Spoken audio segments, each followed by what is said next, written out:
Partout à travers le monde, nous assistons présentement à la démocratisation des outils de communication au service de l'éducation. La Fondation Paul Gérin-Lajoie, appuyée financièrement par le ministère des Relations internationales du Québec, a initié un petit projet pilote dans la zone de Saint-Marc à Haïti.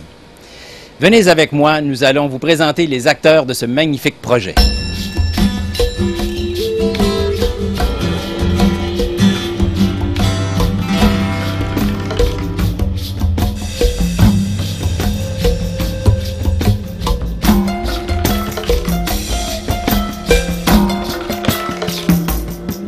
Le projet de l'LPC a commencé en janvier début 2008 dans 2 classes à Saint-Marc.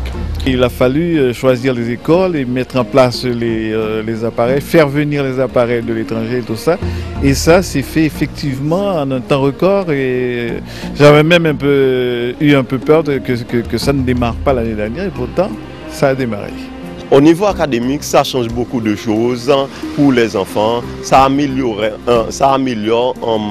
la qualité de leur écrit, la qualité de la grammaire, du vocabulaire, parce qu'on fait tout ça sur les ordinateurs LPC. Au niveau de l'apprentissage, bon, les enfants sont beaucoup plus intéressés, ça se comprend, parce qu'au lieu de répéter tout le temps la même chose, ils sont confrontés à un jouet. Parce que ça a quand même les aspects d'un jouet, et puis c'est un jouet qui a l'avantage d'être sérieux. De français, d'orthographe, de corriger les textes, puis je vois des histoires comme un petit âne qui fait comme un homme, et puis il part pour Miami. J'ai vu ces enfants évoluer effectivement avec les ordinateurs et ça m'a fait beaucoup plaisir de voir comment ils manipulent déjà bien l'appareil. Les enfants, en découvrant cet instrument, sont obligés de se questionner quand ils sont tous les deux, quand ils sont à 2 ou quand ils sont à 3, pour voir lequel des 3 a trouvé la première solution, la solution pour faire marcher la machine. Et puis, il y a une coopération qui se fait qui n'existait pas avant. Avant, c'était chacun dans son coin.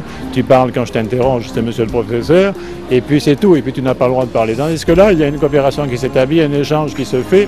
Donc, c'est beaucoup plus constructif. Je peux travailler avec mes amis. Je peux chercher des photos. Je peux chercher des images. Nous avons un contact avec un groupe d'élèves en Beaumont, au Québec, au Canada. Alors, c'était vraiment fantastique, merveilleux. Alors, ils nous ont écrit des lettres et nous, ici en Haïti, nos élèves leur envoient des lettres, leur expliquer parfois l'expérience qu'ils ont fait sur les OLPC. C'est vraiment exceptionnel. Ça, nous travaillons en communiquant avec des élèves, en parlant sur l'ordinateur, sur chat à l'Internet.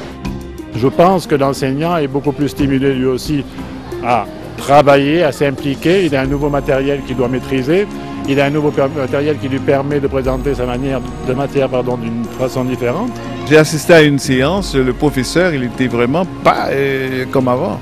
Il était très vivant dans la classe, très actif et les enfants participaient beaucoup. L'ordinateur, ça rend que mon professeur est cool.